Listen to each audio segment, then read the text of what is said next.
ॐ सदाशिवसमारम्भां शङ्कराचार्यमध्यमाम् अस्मदाचार्यपर्यन्तां वन्दे गुरुपरम्परां। श्रुतिस्मृतिपुराणानाम् आलयं करुणालयं नमामि भगवत्पादं शङ्करं लोकशङ्करम्। शङ्करं शङ्कराचार्यं केशवं बादरायणं सूत्रभाष्यकृतौ वन्दे भगवन्तौ पुनः पुनः। ईश्वरो गुरुरात्मेति मूर्तिभेदविभागिने व्योमवद्व्याप्तदेहाय दक्षिणामूर्तये नमः। ॐ नमः प्रणवार्थाय शुद्धज्ञानैकमूर्तये निर्मलाय प्रशान्ताय दक्षिणामूर्तये नमः। ॐ दयाकरं दयाकारं दान्तं धर्मप्रवर्तकं प्रणमामि दयानन्दं मदाचार्यवरं परम्। ॐ शान्ति शान्ति शान्तिः। हरिः ॐ श्री गुरुभ्यो नमः। हरिः ॐ।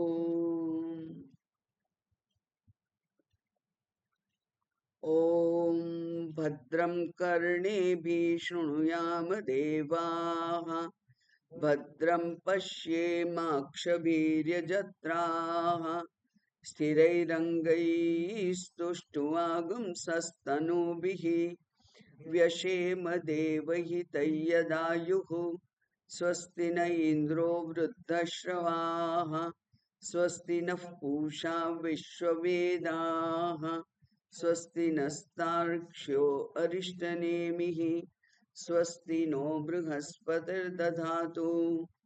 ॐ शान्ति शान्ति शान्तिः।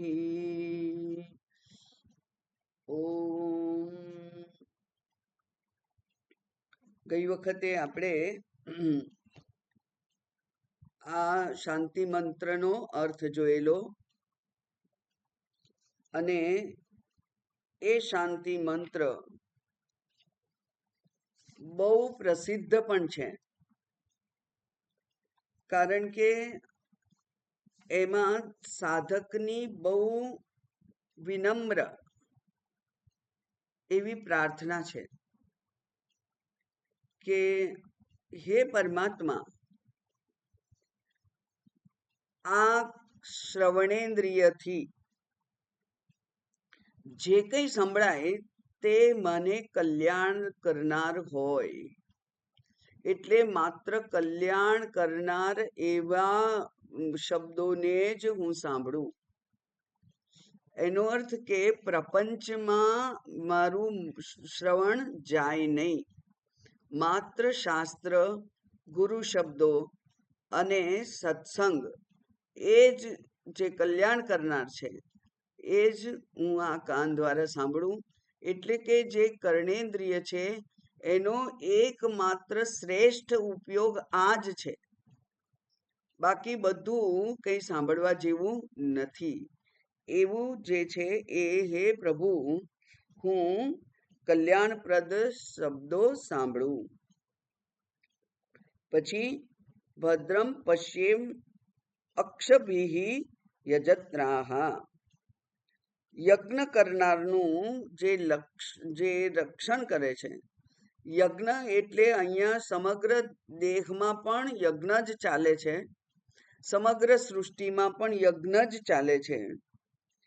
એ યજ્ઞના જે દેવતાઓ છે એ દેવતાઓ એમને હું જોઉં, ચક્ષુ વડે હું એ દેવતાઓને જોઉં, એટલે કે દેવતાઓના મને દર્શન થાય. તો આ જે ઇન્દ્રિયો છે એ ઇન્દ્રિયો તો યંત્રો છે, પણ જો મારી ચક્ષુરેન્દ્રિય સુંદર ના હોય, ત્રાસુ જોતી હોય, એક આંખ ના હોય, એવું કંઈક હોય ધારો કે, તો એના તરફ મારી દ્રષ્ટિ ના જાય. પણ એના જે અધિષ્ઠાતા દેવતા છે, સૂર્ય દેવતા, એ સૂર્ય દેવતા તરફ હું દ્રષ્ટિ કરું અને એમને હું જોઈ શકું. એટલે ચક્ષુરેન્દ્રિયના બદલે મને દર્શન એ સૂર્ય દેવતાના જ થાય. આ જે સતત દોડનાર અને મને વિહવળ કરનાર એ મારું મન છે. એ મનના દેવતા ચંદ્રમાને હું જોઉં અને ઇન્દ્રિય તરફ મારી દ્રષ્ટિ ના જાય. એટલે ઇન્દ્રિયની જે મંદતા છે અથવા અતિ સુંદરતા હોય, વિચક્ષણતા હોય, એના તરફ મારું ધ્યાન ના જાય. કારણ કે એ તો યંત્ર છે. પણ મારું ધ્યાન ક્યાં જાય? એના અધિષ્ઠાતા દેવતા પ્રમાણે. એટલે એ દેવતાઓના કલ્યાણપ્રદ એવા હું દર્શન કરું. એટલે પ્રત્યેક ઇન્દ્રિયની પાછળ, પ્રત્યેક અંગની પાછળ રહેલા દેવતાઓને હું સ્મરણ કરી અને દેવતાઓનું આવાહન કરું છું. આપણે જ્યારે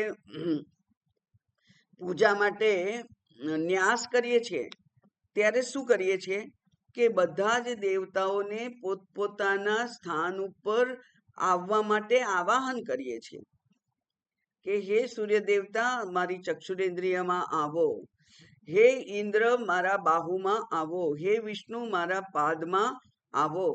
એમ બધા જ દેવતાઓનું આપણે આવાહન કરીએ છીએ અને એને પોતપોતાના સ્થાનમાં બેસાડી અને ત્યાર પછી આપણે કહીએ કે આ દેહ દેવાલય પ્રોક્તો. એના પછી આ દેહ છે એ દેવાલય થાય.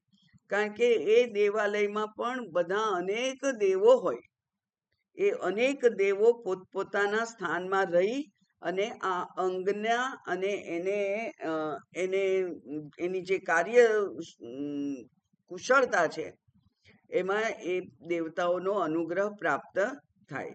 એટલે આ યજત્રાહ શબ્દ છે એ આપણને વધારે શું કહેવાય ચર્ચા કરવા માટે પ્રેરે એવો થયો કે આ જે દેવતાઓ છે એ અમારું રક્ષણ કરે. એ દેવતાઓના મને દર્શન થાય. ચક્ષુથી મને દેવતાઓના દર્શન થાય. ત્યાર પછી કહ્યું સ્થિરૈ અંગૈ સ્તુષ્ટવાગુમ તનુભિ. આ શરીર છે એની આયુ નક્કી છે. એ આયુષ્ય દરમિયાન મારા અંગો સ્થિર રહે. એટલે વારંવાર આપણું ધ્યાન આપણા આચાર્યો દોરતા હોય છે કે શ્રવણ વખતે સ્થિર અંગથી બેસવું એ પણ અત્યંત મહત્વનું છે. કારણ કે સ્થિર અંગમાં સ્થિર મન હોય. એ પહેલા અંગ ઉપર આપણું નિયંત્રણ આવે. કારણ કે મન ઉપર આપણું ડાયરેક્ટ નિયંત્રણ છે નહીં. એટલે આ અંગને આપણે પહેલા સ્થિર બેસાડીએ. સ્થિર અંગથી હોય તો મન પણ સ્થિર રહે અને એ સ્થિર અંગથી જેટલું પણ આયુષ્ય છે એમાં હું આપની સ્તુતિ કરું. સ્તુષ્ટવાન એટલે હું આપની સ્તુતિ કરું. એટલે અમારી પ્રત્યેક ભાવનામાંથી આપની સ્તુતિ પ્રગટ થાવ. એટલે શરીરની સ્થિરતા અને સાથે સાથે એના દ્વારા મનની સ્થિરતા એનું પણ આપણે ઉલ્લેખ કરી દીધો. વ્યશેમ દેવ હિતૈ યદાયુ. જે કંઈ આયુષ્ય છે તે આપની આરાધનામાં જ વ્યક્ત કરીએ. યદ્યત કર્મ કરોમિ તત્તદ અખિલમ શંભો તવ આરાધનમ. એવું શિવ મહિમ્ન સ્તોત્રમાં આપણે જોયેલું કે હું જે કંઈ કર્મ કરું તેમાં હે ભગવાન એ આપનું શિવ મહિમ્ન નહીં, શિવાપરાધ ક્ષપના આપના સ્તોત્રમાં જે કંઈ હું કરું તે આપની આરાધના રૂપ હોય. એટલે હું જે કંઈ બોલું તે સ્તુતિ રૂપ હોય, હું જેટલું ચાલું એ આપની પ્રદક્ષિણા રૂપ હોય. એવું જે કંઈ હું કરું એ આપના આરાધના રૂપે જ થાય. એ આરાધના રૂપે ક્યારે થાય? જ્યારે આપણે સતર્કતાપૂર્વક જીવન જીવતા હોઈએ ત્યારે. એટલે હું રસોઈ બનાવું તો એ પરમાત્માને નૈવેદ્ય કરવા માટે, હું સફાઈ કરું તો એ પરમાત્માના આ જે દેવાલય છે એની સફાઈ કરવા માટે. બુહારી જેની સેવા કહેવાય છે એને, બુહારીની સેવાનું તો અનેક ગણું પુણ્ય હોય છે. એટલે મંદિરમાં જઈ અને ઝાડુ કાઢવું એ બહુ જ પુણ્યવાળું છે. તો આપણે તો ઘરને જ મંદિર બનાવી દીધું હોય, તો એ ઘરમાં પણ હું એ મારા દેવસ્થાન, એટલીસ્ટ આપણા દેવસ્થાનનું સફાઈ આપણે પોતે કરીએ તો એમાં એ પણ ભગવાનની આરાધના રૂપ છે. એમ દયાનંદ સ્વામીજી એમ કહેતા કે આ જે સુંદર વસ્ત્ર પહેર્યા હોય કે સુંદર આભૂષણ પહેર્યા હોય તો એનો પણ કશો વાંધો નથી. કારણ કે પરમાત્માની પૂજા કરવા માટે પહેલા આપણે પરમાત્મા રૂપ થઈ અને પરમાત્માની સામે ઊભા રહીએ. એટલે સુંદર વસ્ત્ર ધારણ કરવા એ કંઈ ગુનો નથી. એ આપણી આરાધનાના ભાગરૂપ છે. કારણ કે અંદર જે દેવતા છે એ દેવતાના મંદિરને શણગારવાનું પણ અગત્યનું છે. તો એ પણ એટલે ક્ષોભ ના થાય. આ બધું જાણીએ તો જ્યારે પણ આપણે જરા વધારે સુંદર સાડી, સુંદર વસ્ત્રો ધારણ કરીએ, આભૂષણ ધારણ કરીએ તો એમાં ક્ષોભ ના થાય. કારણ કે આ તો અંદરના જે ભગવાન છે એના મંદિરને શણગારવાનું છે, એને હંમેશા વ્યવસ્થિત રાખવાનું જ હોય. પછી આગળ જોયું, સ્વસ્તિના ઇન્દ્રો વૃદ્ધશ્રવાહા. આ ઇન્દ્ર છે, યશસ્વી ઇન્દ્ર, એ અમારું કલ્યાણ કરો. વૃદ્ધશ્રવાહા એટલે યશસ્વી, મહાન યશસ્વી ઇન્દ્ર, અમારું કલ્યાણ કરો. ઇન્દ્ર એટલે હાથના દેવતા છે. હાથના દેવતા છે એટલે કે કર્મના અધિષ્ઠાતા દેવતા છે. જે કંઈ મોટા ભાગના કર્મો કરીએ તે હાથથી કરીએ છીએ. એટલે હાથના દેવતા ઇન્દ્ર છે. તો એ ઇન્દ્ર દેવતા કર્મના દેવતા છે. માટે એમને પ્રાર્થના કરીએ કે મારા આ હાથથી હંમેશા પુણ્ય કાર્ય થાય, યોગ્ય કાર્ય થાય, એ ઈશ્વરની આરાધના રૂપ કર્મ થાય મારાથી, એવું આપ મારા ઉપર અનુગ્રહ કરો. સ્વસ્તિ એટલે કલ્યાણ, બરાબર. અમારું સ્વસ્તિ ન એટલે નહ એટલે અમારું. બધા સાધકો પ્રાર્થના કરે છે કે અમારું કલ્યાણ થાવ. અને એકલા સાધકો જ પ્રાર્થના નથી કરતા, ગુરુ પણ પ્રાર્થના કરે છે. કારણ કે ગુરુની જવાબદારી અત્યારે અનેક ગણી વધારે છે. શાસ્ત્રના શબ્દોનું યોગ્ય ઉદ્ઘાટન કરી અને શિષ્યના બુદ્ધિમાં તે શબ્દોને યોગ્ય અર્થ સાથે સ્થાપિત કરવા યોગ્ય એવું એનું ઉદ્ઘાટન થાય, એવું એનું ઉદ્બોધન થાય, એ બહુ જરૂરી છે. અને એટલે મારી તો બહુ મર્યાદિત અલ્પ શક્તિ છે. પરમાત્માની કૃપા વગર આ કાર્ય થઈ શકે જ નહીં. અને એટલે પરમાત્માની કૃપા માટે ગુરુ અને શિષ્ય બંને ભેગા થઈ અને પ્રાર્થના કરે છે. એટલે કે બધા જ શાંતિ મંત્રો છે, એ શાંતિ મંત્રો એ બંને ગુરુ અને શિષ્ય બંને કરે છે. તો એ મહાન યશસ્વી દેવતા, કર્મના દેવતા ઇન્દ્ર, અમારું કલ્યાણ કરો. સ્વસ્તિન પૂષા વિશ્વવેદાહ. વિશ્વવેદાહ જેને સમગ્ર જ્ઞાન છે એવા પૂષા, પૂષણ એટલે સૂર્ય, પૂષણ એટલે સૂર્ય. તો એ સૂર્ય દેવતા જે પરમ જ્ઞાનવાન છે, કારણ કે જે પ્રકાશ સ્વરૂપ છે, એ પ્રકાશ નો જ બીજો અર્થ થાય છે જ્ઞાન. જ્ઞાન રૂપી પ્રકાશ. એ જે પ્રકાશ રૂપી દેવતા છે સૂર્ય દેવતા, એ પણ અમારું કલ્યાણ કરો. સર્વ વિષયોને પ્રકાશિત કરતા હોવાથી સૂર્ય સર્વજ્ઞ છે. અને એ સૂર્ય પૂષણ એટલે પોષણ કરતા. સૂર્ય વગર વનસ્પતિનું કે કોઈનું પણ પોષણ નથી થતું.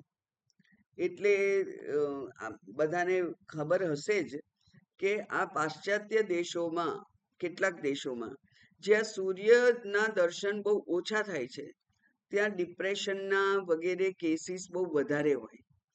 કારણ કે સૂર્ય દેવતા જ તાજગી આપે અને વૃદ્ધિ કરે, સમૃદ્ધ કરે. એટલે પેલું નાનું છોડ રોપ્યો હોય એને તડકો મળે એવી જગ્યાએ મૂકવાનો હોય કે જેથી થોડોક સૂર્ય વડે એ પોષિત થાય. એમ આ પોષણ કરતા છે, પ્રકાશમય છે, જ્ઞાનમય છે, એ સૂર્ય દેવતા પણ અમારું કલ્યાણ કરે. આપ એવું તેજ પ્રદાન કરો કે સર્વત્ર મંગળના મને દર્શન થાય. એટલે જે કંઈ દર્શન થાય એ મંગળ રૂપ બની રહે એવું આપ અમારા ઉપર કૃપા કરો. પછી સ્વસ્તિનઃ તાર્ક્ષ્ય અરિષ્ટનેમિ. અરિષ્ટનેમિ એટલે અરિષ્ટા એટલે અકુંઠિતા. અકુંઠિતા ગતિ યસ્ય સહ અરિષ્ટનેમિ. એ ગરુડ છે. ગરુડની ગતિને કોઈ પહોંચી ના વળી શકે. અત્યંત તેજ ગતિ છે એની, અને એને કોઈ અવરોધ ના નડે. એટલા માટે વિષ્ણુ ભગવાને ગરુડને પોતાનું વાહન બનાવ્યું છે. તો એ જે ગરુડ છે, એ ગરુડ એ જેની અકુંઠિતા ગતિ, એટલે કે અવરોધ વગરની ગતિ જેની છે એવી. તો આપણે તો એનું બહુ જરૂર છે, કારણ કે આપણી તો સાધના કરવા માટે આપણે પ્રવૃત્ત થયા છીએ, પણ એમાં અવરોધ અનેક આવે છે. બાહ્ય અવરોધ છે, આંતર અવરોધ છે, કેટલા અવરોધ આવે છે. એટલે આદિ ભૌતિક, આદિ દૈવિક, આધ્યાત્મિક બધી પ્રકારના જે અવરોધો આવે છે, એ અવરોધોને રોકવા માટેનું જેનું સામર્થ્ય છે એવા ગરુડ ભગવાનને પ્રાર્થના છે. એટલે એવા અરિષ્ટનેમી જે તાર્ક્ષ્યનો અર્થ થાય ગરુડ, અને અરિષ્ટનેમીનો અર્થ થાય જેની ગતિ રૂંધી શકાય નહીં એવા. એટલે જેની ગતિને અવરોધી શકાય નહીં એવા ગરુડજી અમારું કલ્યાણ કરો. એટલે કે અમારી આ સાધનામાં અવરોધ ના આવે એવું આપ અમારા ઉપર અનુગ્રહ કરો.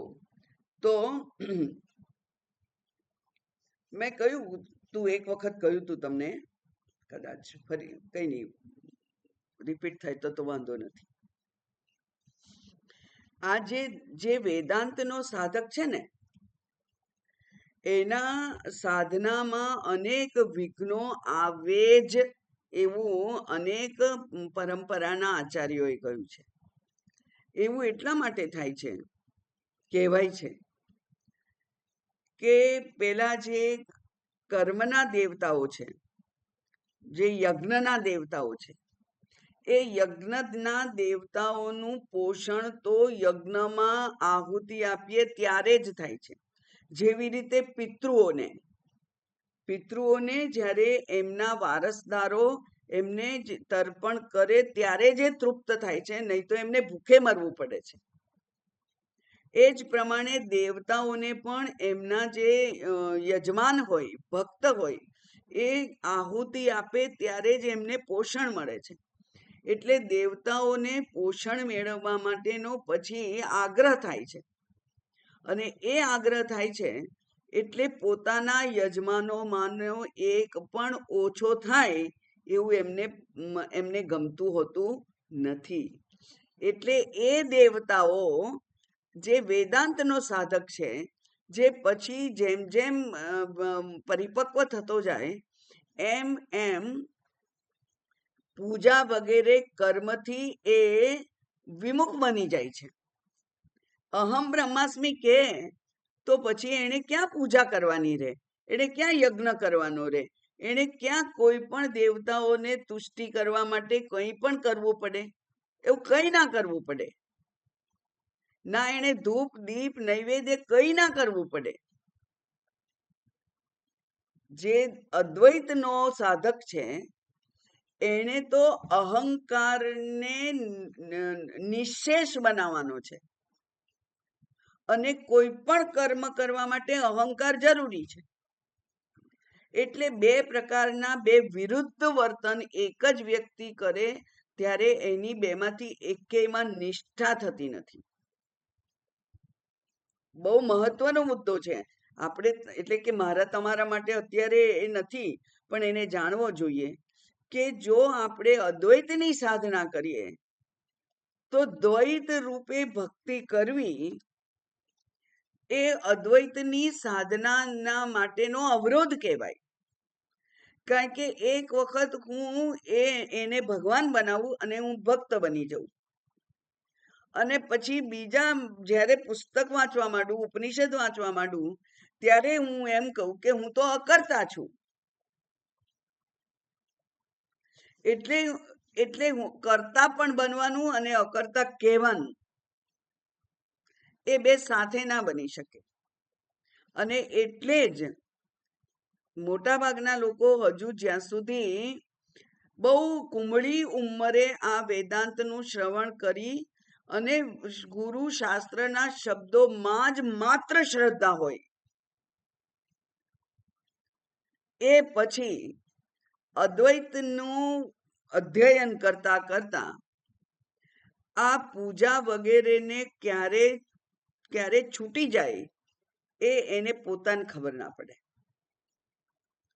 અત્યારે મેન તમે જો દીવો પૂજા ના કરી હોય તો ક્ષોભ થાય કે આજે તો પૂજા રહી ગઈ, આજે તો આમે ના થયું, આજે આ પારાયણ ના થયું, આજે તો વિષ્ણુ સહસ્ત્રનામ એકે વખત ના બોલાયું.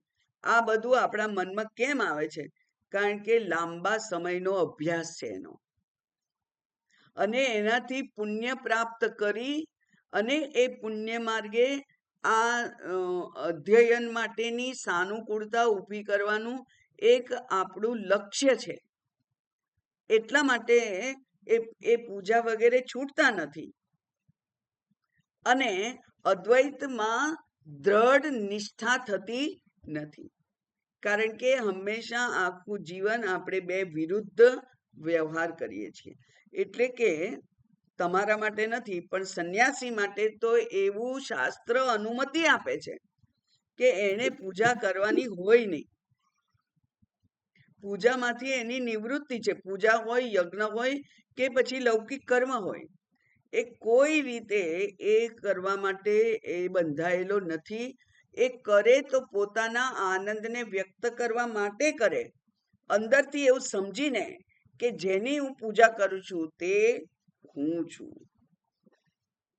એટલે હું મારા પર અભિષેક કરું છું, હું જ મારા પર અભિષેક કરું છું, હું મારો શૃંગાર કરું છું. બ્રહ્મ લટકા કરે બ્રહ્મ પાસે, એ ઉચ્ચ સ્થિતિ છે. એવી ઉચ્ચ સ્થિતિ ક્યારે થાય? જ્યારે આ કર્મકાંડ છે એ કર્મકાંડને માત્ર બાહ્ય ચેષ્ટા જેવું જ એ સમજે, એમાં એની નિષ્ઠા ના હોય. નિષ્ઠા અદ્વૈતમાં છે, પણ ઈશ્વરનો અસ્વીકાર નથી. એટલે સગુણ બ્રહ્મમાંથી નિર્ગુણ બ્રહ્મમાં જવાય, પહેલા સગુણની પૂજા કરવાની હોય. તો અહીંયા કહે છે કે આ જે યજ્ઞના દેવતાઓ છે એ વિઘ્નો નાખે, કારણ કે પોતાના યજમાનને, પોતાના ભક્તને અદ્વૈત ભણી અને યજ્ઞમાંથી એ નિવૃત્ત થઈ જાય તો એમનું ખોરાક ઓછો થઈ જાય, એ ના ગમે. એટલા માટે દેવતાઓ અવરોધ કરતા હોય છે. એ અવરોધને માટે આપણે પૂજા કરીએ કે હે ભગવાન, ગરુડના જેવી મારી સાધક તરીકેની ગતિ રે, કે જેથી હું મારા લક્ષ્ય સુધી યોગ્ય રીતે પહોંચી શકું. એટલા માટે આ ગરુડની પ્રાર્થના છે. અને સ્વસ્તિનઃ બૃહસ્પતિર દધાતુ, અને બૃહસ્પતિ જે દેવોના પણ ગુરુ છે એ અમારું કલ્યાણ કરો. બૃહસ્પતિ ગુરુ એ બુદ્ધિના દેવતા છે, અને બુદ્ધિના દેવતાને આપણે જો પ્રાર્થના કરીએ, સ્તુતિ કરીએ, તો એ બુદ્ધિ જેના વડે આ સમગ્ર વેદાંત શાસ્ત્રના સિદ્ધાંતોને સમજવાના છે, એ બુદ્ધિ એ પણ મારી સૂક્ષ્મ બને. એવું બુદ્ધિના દેવતા છે, અમે તે પણ મારું કલ્યાણ કરે. આમ મારા ત્રિવિધ તાપની શાંતિ થાય. ત્રિવિધ તાપ આધ્યાત્મિક, આદિ ભૌતિક, આદિ દૈવિક. ખાસ કરીને આધ્યાત્મિક, કારણ કે બીજી બધી કૃપા કરતા સૌથી વધારે કૃપા આપણને આપણી પોતાની જોઈએ છે. હું પોતે આળસ ના કરું, હું પોતે પ્રમાદ ના કરું, હું પોતે અયોગ્ય વર્તન ના કરું, એવી જે મારી સમજ છે એ સમજ દ્રઢ થાય. એટલે આત્મકૃપા ને માટે આપણે આધ્યાત્મિક શાંતિની જરૂર હોય છે. એટલે મારું શરીર સારું હોય, મારા ઇન્દ્રિયો સારી હોય, મન સારું હોય, બુદ્ધિ સારી હોય, એ પ્રમાણેની આ પ્રાર્થના છે. ત્રણેય પ્રકારનું કલ્યાણ અમારું થાવ. હવે ઉપનિષદ, કૈવલ્ય ઉપનિષદ વિશે થોડીક વાત મેં કરેલી, થોડુંક જ રિવિઝન કરી અને આપણે આગળ જઈશું. કે આ કૈવલ્ય એટલે કેવલસ્ય ભાવઃ કૈવલ્ય,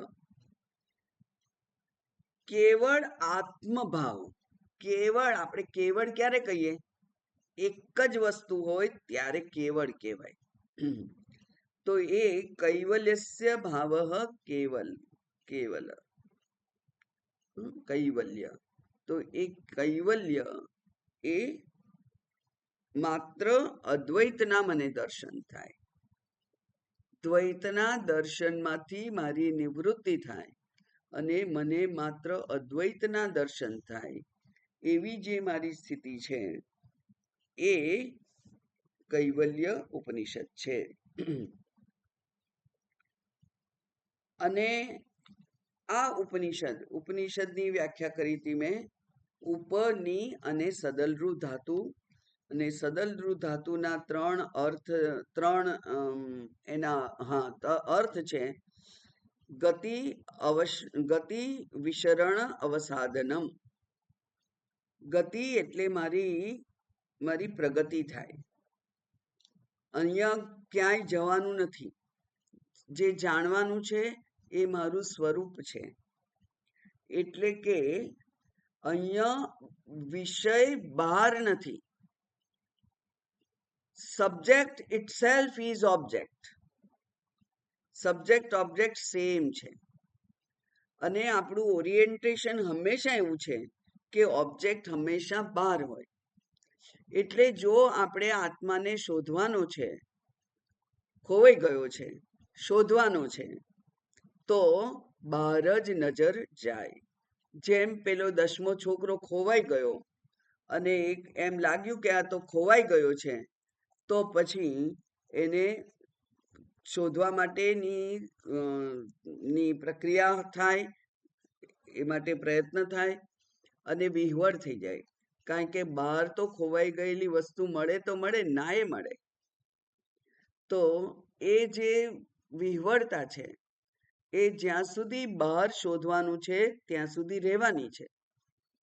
એટલે દયાનંદ સ્વામીજીનું વાક્ય છે કે ધ વેરી સીકિંગ ડિનાઇઝ ધ સોટ. જડી જ ગયેલું છે એને જો શોધવા માટે આપણે પ્રયત્ન કરીએ તો એના જેવી મોટી મૂર્ખામી બીજી કોઈ નહીં. એટલે આત્મ પ્રાપ્ત જ છે. પણ હા, એ એવું છે કે આ માયાના આવરણ શક્તિને કારણે એ ઢંકાઈ ગયેલો છે.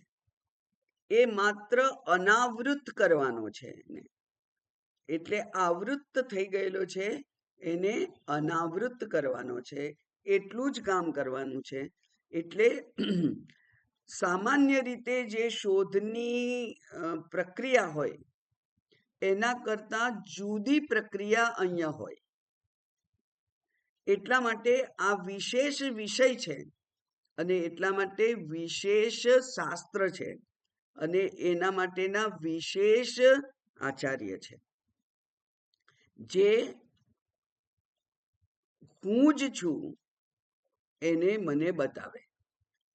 કારણ કે હું વિશેની સમજ હંમેશા ઊંધી દિશામાં થઈ ગયેલી છે. એ ઊંધી દિશામાં થઈ ગયેલી જે હુંની સમજ છે એને એ સરખી કરી આપે એ ઉપનિષદ છે. એટલે ગતિ એટલે પહોંચવું.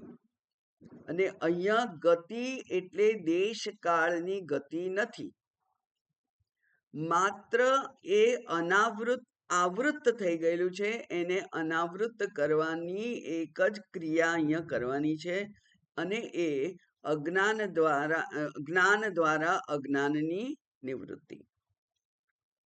પછી વિશરણ એટલે એ ઢીલું પાડે. તો જે સંસારના બંધનો, જે દેહાદીના નો સંગ એ એકદમ ફિટ પકડી રાખેલું છે મને, એમાંથી એ ઢીલું કરે. એટલે કે જે અયોગ્ય સંગ થઈ ગયેલો છે એ અયોગ્ય સંગને એ ઢીલો પાડે. એટલે આટલું બધું જાણ્યા પછી, આટલું બધું સાંભળ્યા પછી હવે મોહ ના રહે. પ્રેમ રહેવો અને મોહ રહેવો એ બે જુદું છે. પ્રેમ રહી શકે પણ મોહ નહીં. એટલે મોહમાંથી એની નિવૃત્તિ થાય. મોહ નબળો પડે, ભલે જતો ના રહ્યો હોય પણ એ નબળો પડે. કારણ કે જ્યાં સુધી શરીર છે ત્યાં સુધી શાસ્ત્રો, ધર્મશાસ્ત્રો વગેરે અને પરંપરા એમ કે છે કે જીજીવિષા હોય જ, જીવવાની ઈચ્છા હોય જ. પણ એ જીવવાની ઈચ્છા શેના માટે છે?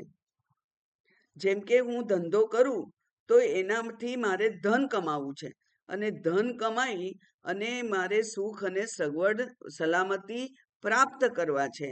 એટલે મારું એક સમજ એવી છે કે ધન વડે મને સુખના સાધનો પ્રાપ્ત થશે, સલામતી પ્રાપ્ત થશે, માટે હું ધન કમાવા માટે વ્યવસાય કરું છું. એટલે ધ્યેય તો સુખ અને સલામતી જ છે. પણ એ ધ્યેયને સમજવામાં ભૂલ થઈ. સુખ અને સલામતીમાં ધ્યેય મૂક્યું અને એટલે એ ધ્યેય બની ગયું. એવી રીતે વિષયો, એ વિષયો જ મને સુખ આપી શકે એવું એમાં મેં એક પ્રકારની નું જેને કહેવાય વેલ્યુ મૂકેલી છે. એ વેલ્યુ એમાં એના કારણે હું વિષયોમાંથી જ સુખ મળે છે એવું સમજુ છું. અને શાસ્ત્ર મારું ધ્યાન દોરે છે કે આ વિષયો છે એ સુખ આપે છે પણ એ મર્યાદિત છે, એ નિર્ભેળ નથી, એ કાયમ મળતું નથી. એટલે કે ઘણા બધા જો તો છે ત્યાં. મારું મન સ્થિર હોય તો સુખ મળે, મારી ઇન્દ્રિય યોગ્ય હોય તો મને સુખ મળે, વાતાવરણ અનુકૂળ હોય તો મને સુખ મળે, આવા કેટલા, અને બીજું મારું કશું જતું ના રહેતું હોય તો મને સુખ મળે, એવા કેટલાય એના માટેના અવરોધો છે. એ અવરોધોને પાર કરું ત્યારે મને સુખ મળે છે.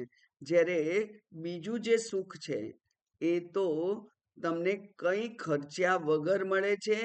એ તો આનંદ સ્વરૂપ છે જ, માત્ર ઢંકાઈ ગયેલું છે. તમને ખબર નથી કે એનું જે સ્ત્રોત છે, ફુવારો છે, એનું એપી સેન્ટર તો અહીંયા જ છે. મોટા મોટા જેટલા ફુવારા હોય એટલા, પણ એ જે પેલું જે એનું જે ટેન્ક છે, એ ટેન્ક તો આનંદની ટેન્ક તો અહીંયા છે. એમાંથી બધા ફુવારા છૂટે છે. એવી ખબર નથી. એનું સરનામું આ શાસ્ત્ર આપે છે. એટલે કે વિશરણ કરે અને અવસાદનમ એટલે અશુદ્ધિઓને દૂર કરે. તો આમ આ ઉપનિષદના આ ત્રણ આત્માને જાણવાના આ ત્રણ એના અર્થ છે, અને એ ઉપનિષદથી કહી શકાય. આ ઉપનિષદ જ્યારે એ હોય અધ્યયન કરીએ ત્યારે બાહ્ય જે કોઈ વિષયો છે, સામગ્રી છે, બાહ્ય સામગ્રી, એ બાહ્ય સામગ્રીની મર્યાદાથી આપણે એનાથી માહિતગાર થઈએ છીએ.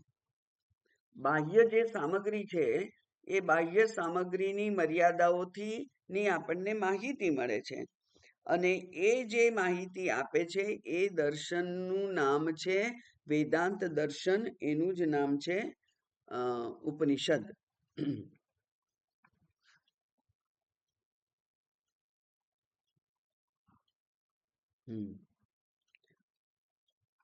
અને હવે આ ઉપનિષદ એ ગુરુ મુખે સાંભળવાનું જ એનો એકમાત્ર પરંપરાગત અભ્યાસ છે.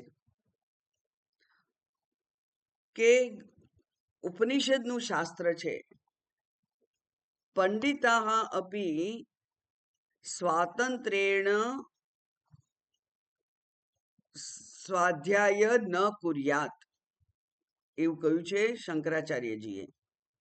પંડિતાઃ અપી, પંડિત એટલે જેમને સંસ્કૃત ભાષા આવડે છે, એ લોકોએ પણ આ શાસ્ત્ર વેદાંત શાસ્ત્રનું અધ્યયન જાતે ના કરવું જોઈએ.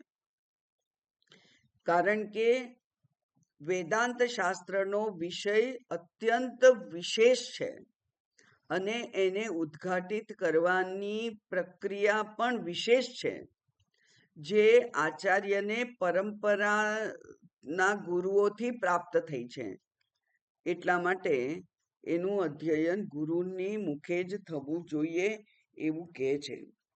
એટલા ઉપનિષદ પોતે પણ કહે છે કે સ ગુરુમેવાભિગચ્છેત. મુંડક ઉપનિષદ કહે છે સહ ગુરુમેવાભિગચ્છેત, એને ગુરુ પાસે જ જવું જોઈએ. એવી રીતે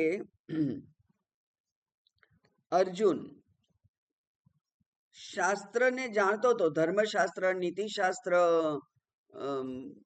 રાજ્યશાસ્ત્ર, અર્થશાસ્ત્ર, સમાજશાસ્ત્ર બધું જાણતો હતો એ, પણ છતાંય જ્યારે પોતે મોહિત થઈ ગયો અને પોતે પોતાની એ સ્થિતિને સમજી ના શક્યો, કારણ કે આવી વિહવળતા એણે પૂર્વમાં ક્યારેય અનુભવી નહોતી. એને થયું કે કંઈક વિચિત્ર થયું છે આજે. યુદ્ધો તો અનેક કર્યા, પણ આવી સ્થિતિ ક્યારેય નહોતી થઈ.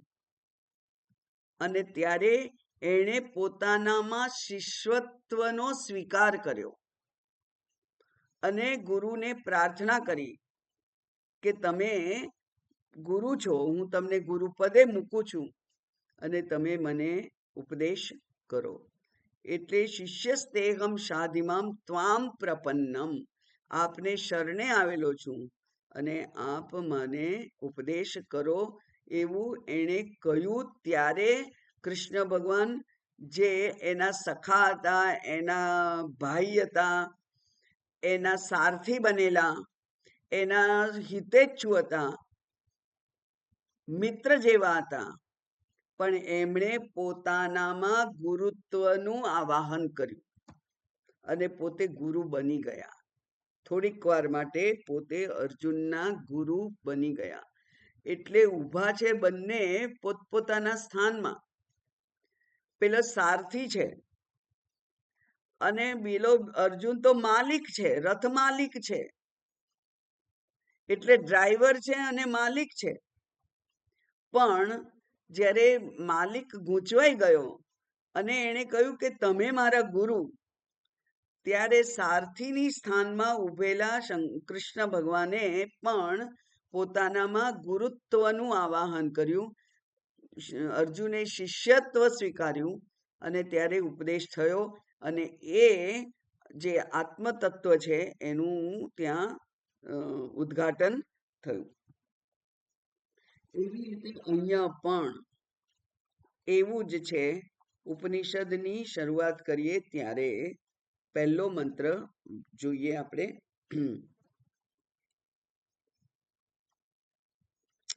પહેલા મંત્રનું આગળ જે અવતારણિકા છે તે અથ આશ્વલાયનઃ ભગવન્तं પરમેષ્ઠિનમ ઉપસમેત્ય ઉવાચ.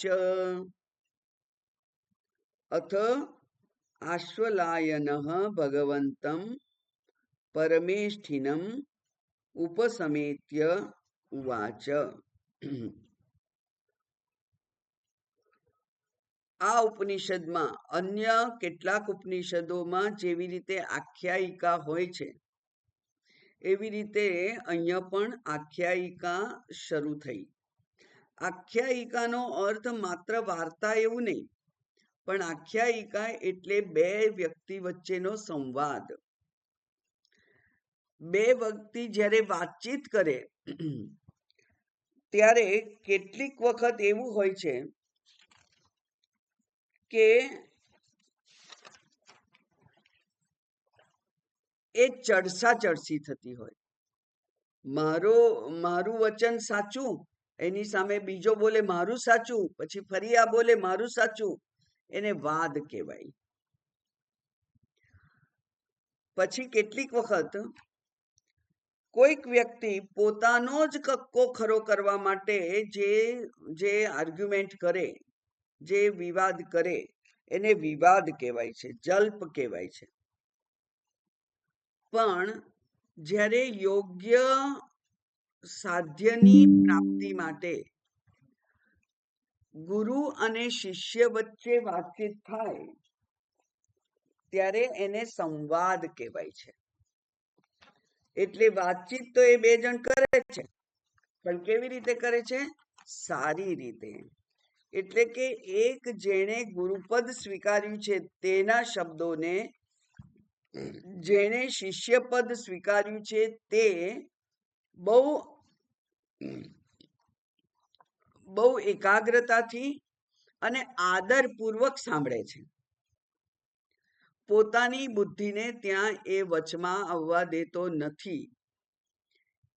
એ કારણ કે એણે નક્કી કર્યું છે કે મારી બુદ્ધિ મર્યાદિત છે અને શાસ્ત્રની બુદ્ધિ જ શ્રેષ્ઠ છે. એટલા માટે એ પોતાની બુદ્ધિને વચમાં આવવા દેતો નથી. એ જ પ્રમાણે ત્યાં આગળ શ્રદ્ધાનું પણ મહત્વ છે, જેની ચર્ચા કરવાની છે લંબાણપૂર્વક. પણ શ્રદ્ધા એટલા માટે કે શાસ્ત્ર અને ગુરુમાં શ્રદ્ધા છે, એટલા માટે એણે શરણાગતિ સ્વીકારી છે. એટલે શાસ્ત્રની જે સર્વોપરિતા છે એ સર્વોપરિતા પણ એના મનમાં દ્રઢ હોવી જોઈએ. ત્યારે આ સંવાદ થાય છે. એટલે ઉવાચ એટલે બોલ્યા. કોણ બોલ્યું છે? આશ્વલાયન. આ આશ્વલાયન મુનિ છે એ ઋગ્વેદના આચાર્ય છે. ઋગ્વેદના ઘણા બધા મંત્રોના એ મંત્ર દ્રષ્ટા છે. તમને ખબર છે ને, મંત્ર દ્રષ્ટા એટલે જેણે પહેલી વાર પોતાના ધ્યાનાવસ્થામાં એ મંત્રને જોયો, એ મંત્ર દ્રષ્ટા કહેવાય છે. એ મંત્ર દ્રષ્ટા એ આશ્વાલયન મુનિ છે, એમને મંત્ર દ્રષ્ટા કહેવામાં આવે છે. એ ઋગ્વેદના આચાર્ય છે, ઋગ્વેદના મંત્રોને એમણે જોયા છે એવા, એટલે કે એ વિદ્વાન છે. પણ વિદ્વાન હોવા છતાં પણ આ અધ્યયન એમણે કરવા માટે એમણે ગુરુ પસંદ કર્યા, ગુરુ પાસે ગયા એ, કારણ કે ત્યાં આત્મતત્વનું એમને અધ્યયન કરવું હતું. અને એટલે આ ઉપનિષદ જે છે, કૈવલ્ય ઉપનિષદ, એ તો ખરેખર ઉપનિષદ એમાં નથી વેદમાં, પણ એ ઉપનિષદ અથર્વ વેદમાં છે એમ કહેવાય છે. એટલે અથર્વ વેદનું આ ઉપનિષદ છે, અને ઋગ્વેદના આચાર્ય છે એના શિષ્ય છે. એટલે આશ્વાલયન મુનિ છે. જેવી રીતે નચિકેતા અને યમરાજા હતા, શ્વેતકેતુ અને ગૌતમ મુનિ હતા, પછી મુંડકોપનિષદમાં કોણ છે? મુંડકોપનિષદમાં પણ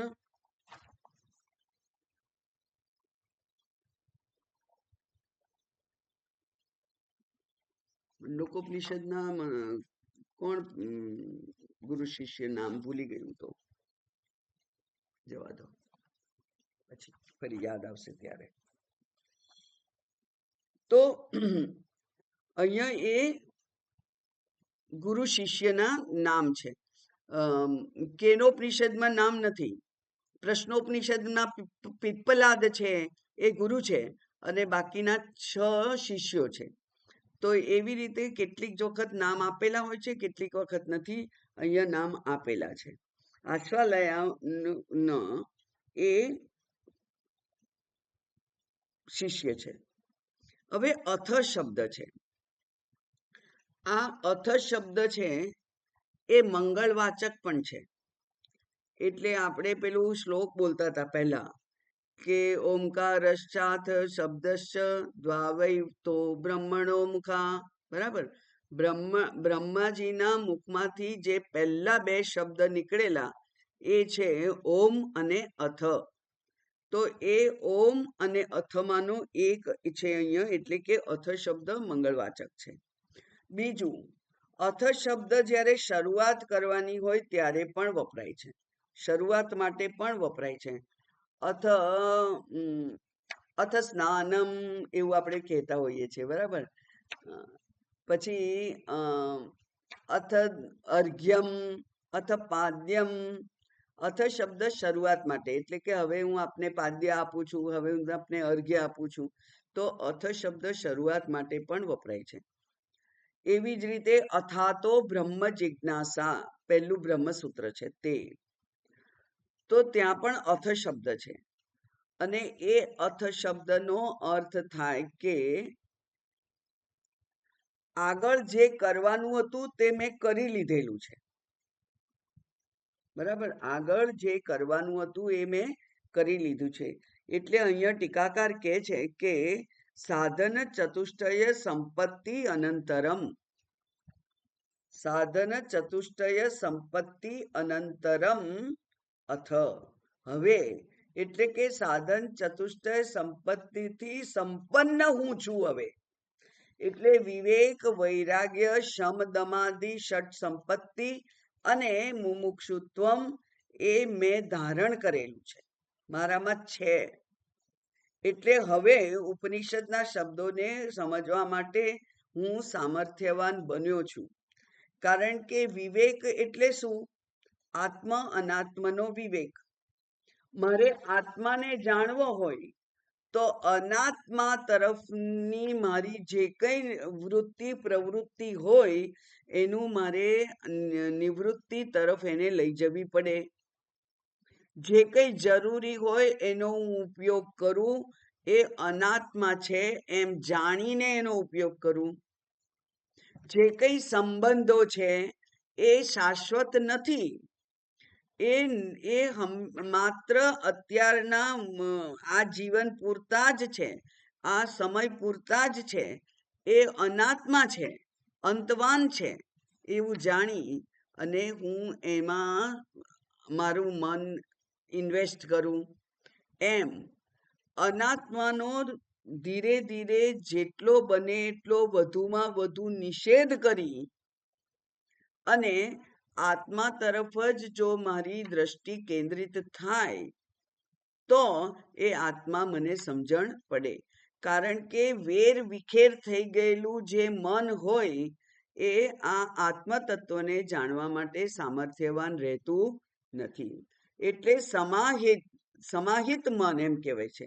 સમાહિત મન એટલે બધી બાજુથી એને ભેગું કરી અને એક જગ્યાએ એને પકડી રાખેલું છે, રોકી રાખેલું છે, એવું જે મન છે તે. એટલે કે શબ્દ, સ્પર્શ, રૂપ, રસ, ગંધ એવા અનંત વિષયો, એ અનંત વિષયો મને સુખ આપશે એમ માની અને જે એની તરફ દોડી જતું હતું એવું જે મન છે, એ મનને એ વિષયોની અનિત્યતા સમજાવી અને એમાંથી નિવૃત્ત કરી અને આત્મતત્વનું શ્રવણ કરવા માટે, એને પ્રવૃત્ત કરવા માટે સામર્થ્યવાન બનાવવું એ વિવેકનું કામ છે. અને છતાંય ભગવાને ભગવદ્ ગીતામાં કહ્યું કે તમે નિયમ તરીકે તો નક્કી કર્યું કે આ અનાત્મા છે અને આનો મારે ત્યાગ કરવાનો છે, અને ત્યાગ કર્યો પણ એ માત્ર બાહ્ય ત્યાગ હોય, ઇન્દ્રિયોનો જ ત્યાગ હોય અને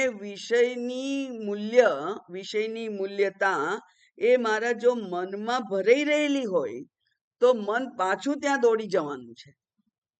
એટલે માત્ર શબ્દ, સ્પર્શ, રૂપ, રસ, ગંધ માં જતી ઇન્દ્રિયોને જ એમાંથી રોકવાની છે એવું નથી, પણ મનને સમજાવવાનું છે કે આ બધું અનિત્ય છે, આ આપણો સમય અને શક્તિનો વ્યય કરાવનાર છે. અને BAD ગઈકાલે જોયું હતું કે બંધકત્વ, અતૃપ્તિકર અને દુઃખ મિશ્રિતત્વ એનામાં છે. એવું જે આ વિષયો છે એ મારા માટે કોઈ રીતે કામના નથી એવો એ મન સમજે, મન નિશ્ચય કરે, ત્યારે પછી એ આ આત્મતત્વ તરફ એકાગ્રતાથી રહેશે. એટલે વૈરાગ્ય પણ જરૂરી થયો ને, એના માટે વૈરાગ્ય જરૂરી કે આત્મા અનાત્માને જુદા કરી અને અનાત્મા માટે વૈરાગ્ય. તો એ વૈરાગ્યની પણ જરૂર છે. કેવી રીતે વૈરાગ્ય લાવવાનો? કે આ બધા મને અનંત સુખ આપી શકે એમ નથી, અને થોડુંક થોડુંક આવતું જતું એવું સુખ મારે જોઈતું નથી. એટલે એને એ પ્રમાણે મનને સમજાવવું એ વૈરાગ્ય છે. આવું એકદમ થઈ નથી જતું. એટલે શમ, દમ, તિતિક્ષા, ઉપરતિ, શ્રદ્ધા, સમાધાન, ષટ્ક સંપત્તિ જે કઈ છે એ ષટ્ક સંપત્તિવાન હું હોવો જોઈએ. એટલે જ્યારે જરૂર પડે ત્યારે શમ કરું, દમ કરું, તિતિક્ષા કરું, એવી મારી તૈયારી હોવી જોઈએ. એ પ્રમાણે મેં મારા મનને તૈયાર કરેલું છે કે અનેક પ્રકારના દ્વંદ્વ જે આવે એ દ્વંદ્વમાંથી નિવૃત્ત થવાનું મને આવડે. બરાબર? તો એ પણ મારે શીખવું પડે, કરવું જોઈએ. એટલે હા, તો શમ, દમ એ કરવા માટે પેલા દ્વંદ્વને જાણવા પડે અને એ દ્વંદ્વમાંથી યોગ્યનો સ્વીકાર અને પ્રતિકૂળ જે છે, મારા સાધ્યને પ્રતિકૂળ, એનો મારે નિષેધ કરવો પડે, એ પણ કરવું પડે. એટલે આ બધું મેં કરેલું છે. અને મુક્ત થવાની મારી દ્રઢ પ્રતિજ્ઞા છે, ઈચ્છા છે. મુમુક્ષા એ અત્યંત પ્રબળ હોય ત્યારે, એટલે ગઈકાલે જે વાર્તા મેં કહી હતી કે પેલા પ્રેમપુરી મહારાજને એમ થયું કે માને મુક્તિ ના મળે તો આ શરીરને શું કરવાનું, તો હું તો શરીર જ નો ત્યાગ કરું.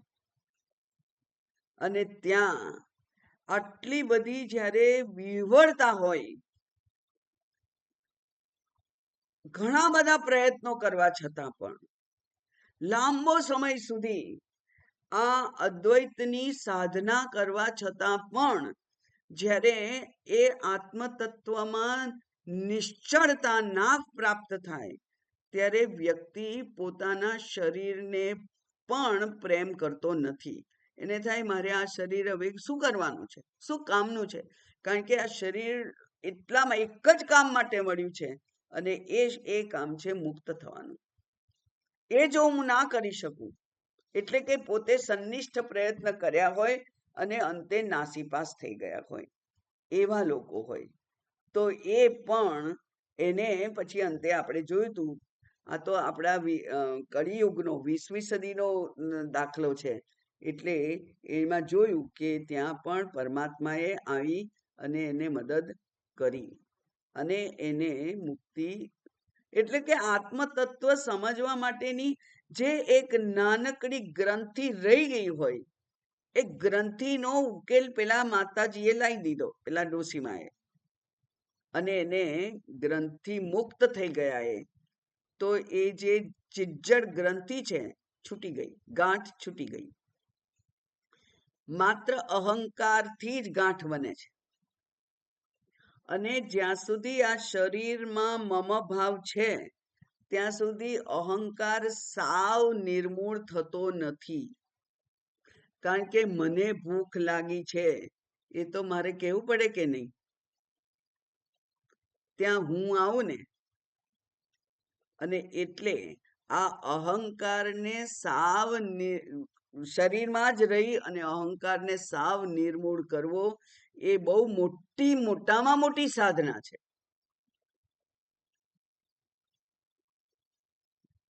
એટલે આપણે માનતા હોઈએ કે ભાઈ આપણે તો આ લોકલાજ માટે વ્યવહારમાં રહેવાનું એટલે વસ્ત્ર પહેરીએ છીએ અને આમ કરીએ ને તે. આ બધા ખાલી બહાના છે. અમુક જગ્યાએ જઈએ તો આવું પહેરવું પડે, આમ કરવું પડે. એટલે કે અહંકાર હજુ છે. અહંકાર નિર્મૂળ કરવા માટે માત્ર એક જ વસ્તુ તમને સામર્થ્ય આપી શકે કે તમે ગુફામાં જઈને રહો, ત્યાં આજુબાજુ સમાજ જ ના હોય, તો જ એ શક્ય બને. એટલે અહીંયા જ રહી અને આ અહંકારને નિર્મૂળ કરવું, એટલે કે આ તો પ્રેમપુરી મહારાજના પ્રસંગને થોડું મમડાયાથી આવું કંઈક સમજાય કે એટલું જ સમજાયું અને એમને તરત સમજાઈ ગયું, કારણ કે એ દૈવી શક્તિ છે. એટલે દૈવી અનુગ્રહ થયો હોય ત્યારે જ આવું થાય. તો એ થયું અને એ પોતે જાણ્યું એમણે. તો અથ શબ્દનો અર્થ થાય છે સાધન ચતુષ્ટય સંપન્ન અધિકારી, એવો જે આશ્વલાયન, એટલે અશ્વ ગોત્ર ઉદ્ભવ, એ ઋગ્વેદાચાર્ય, ઋગ્વેદના આચાર્ય છે, ઋગ્વેદના મંત્રદ્રષ્ટા છે, ઋષિ છે.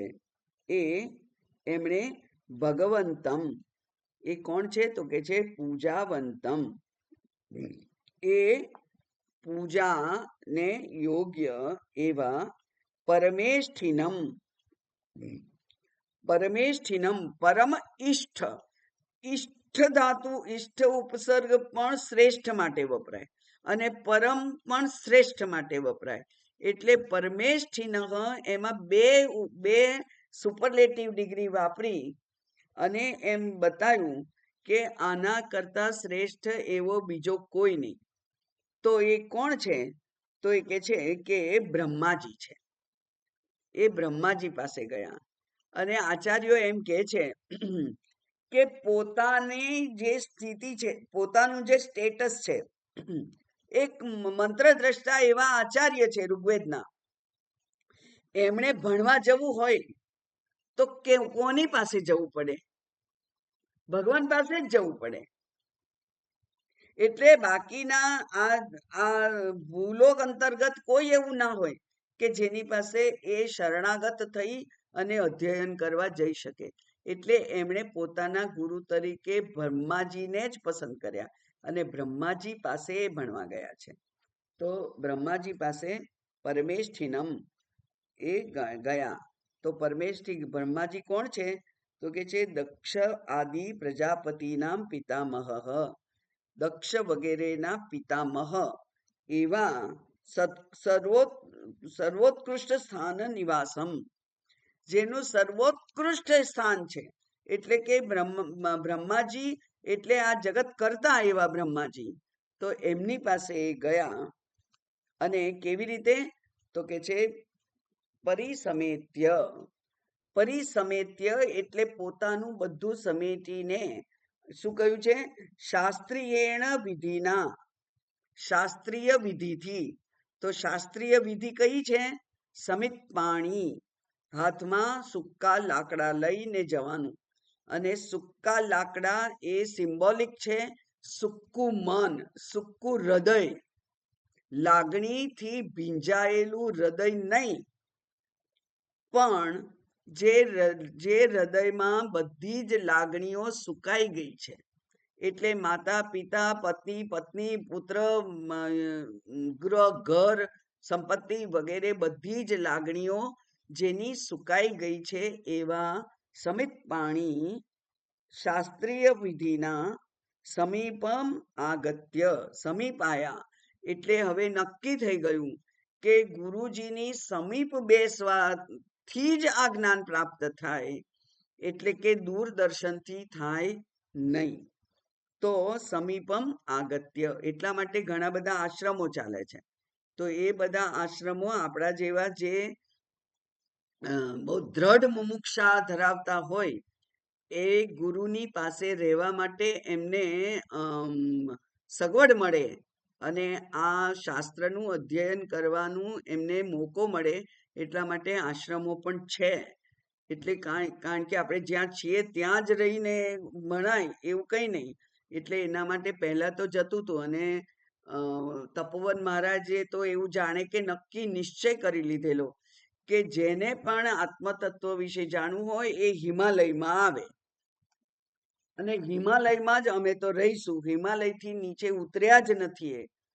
એમની પાસે જે જાય એને જ આ બ્રહ્મ તત્વનું શ્રવણ કરવા મળે. એ ઉપસમિત્ય ઉવાચ એ બોલ્યા. અને શું બોલ્યા છે એ આપણે આવતીકાલે જોઈશું. ઓમ પૂર્ણમદ પૂર્ણમિદમ પૂર્ણાત પૂર્ણમુદચ્યતે પૂર્ણસ્ય પૂર્ણમાદાય પૂર્ણમેવાવશિષ્યતે. ઓમ શાંતિ શાંતિ શાંતિ. હરિ ઓમ. શ્રી ગુરુભ્યો નમઃ. હરિ ઓમ.